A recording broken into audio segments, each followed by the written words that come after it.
आपल्या जीवनामध्ये जर प्रभू येशू नाही आहे तर आपण प्रकाशात चालणारे बनलो नसतो.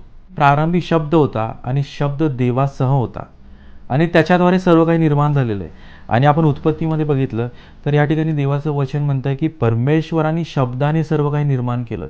म्हणजे सर्व काही प्रभू येशूच्या द्वारे निर्माण झालेलं आहे. आणि देवाच्या शब्दाने, देवाच्या शब्दामध्ये तेवढं सामर्थ्य आहे, या देवाच्या वचनामध्ये तेवढं सामर्थ्य आहे की जी पृथ्वी आकारविरहित होती, जी पृथ्वी शून्य होती, जी पृथ्वी अंधारात होती, त्या पृथ्वीला परमेश्वराने प्रकाशात आणलं त्याच्या शब्दाच्याद्वारे.